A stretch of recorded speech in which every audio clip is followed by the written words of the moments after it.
I decided to come on and make a video about one of my favorite green raw soups that I make that's super nutritious. And I begin with some broccoli and arugula and spinach. So that's what all this stuff is. Just a mixture of broccoli, arugula, and spinach.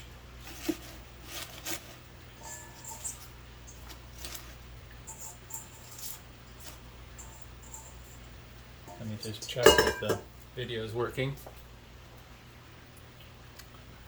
So far, so good. All right. I like to put in maybe a couple of little baby portobellas.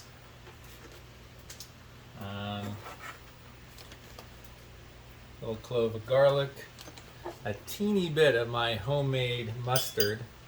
All this is organic mustard seed, brown, yellow. A little bit of apple cider vinegar. Just want a teeny bit though, because this stuff's powerful. You don't want to overwhelm the flavor. I like to put in some pepper, fresh ground pepper.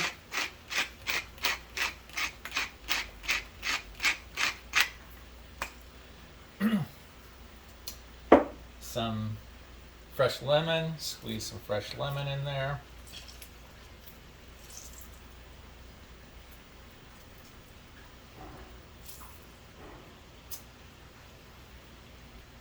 I do like a whole lemon.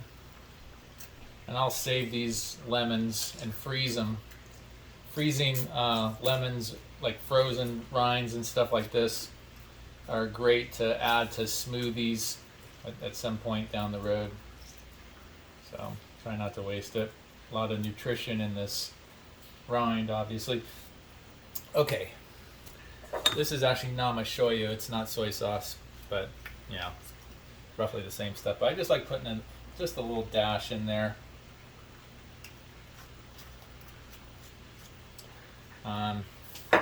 This is some soaked kelp, and kelp is really super high in especially iodine. So I like adding some kelp to it. Then some sprouts. Here's some, maybe some mung bean sprouts. These got a little frozen in my fridge somehow. I don't know. It's like a ball of mung bean sprouts frozen. Some pea sprouts. Those are a little fermented, which is great. The fermentation just adds some vitamin K2 basically. Here are some alfalfa sprouts, broccoli sprouts, radish sprouts, clover sprouts. All right. What else am I going to put in there? Maybe some soaked and dried almonds, just a couple. Soaked, dried peely nuts, soaked and dried bitter apricot kernels. Now, bitter apricot kernels, you only always want to put a couple of these in there. These things are really high in vitamins, I think B17, B15, supposedly very anti-carcinogenic. So put those in.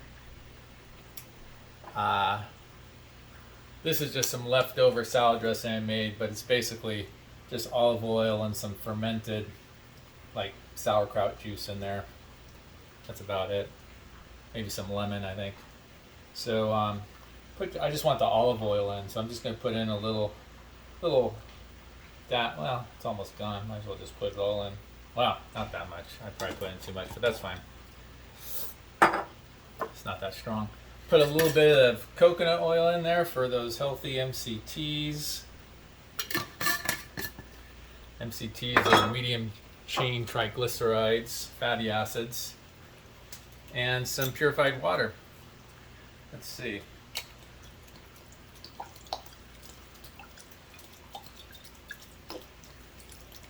Yeah, up to about there, roughly.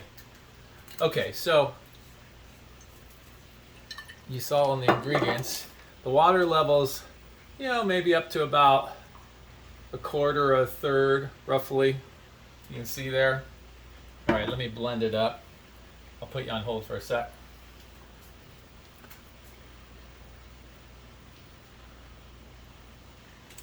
All right, I'm back. So I blended it up. See how much is there? That's kind of the consistency of it, if you can see it. You know, this one's not too thin, not too thick, kind of the way I like it actually. I don't blend it up, you know, to where it's really fine. I like it a little chunky. So there you have it. And the key with these kind of things is the strong flavored items, you want to put just a little bit in. You know, you never really want to overdo any of the strong flavored items, because you want the soup to really have the original base flavors come through, like the broccoli and the spinach and the arugula, you know, some of the sprout flavor notes. The other things, you always kind of go easy. I didn't put any salt in there because there's already a ton of salt in that kelp water and kelp. So there you have it. Then this will last me for a couple days probably.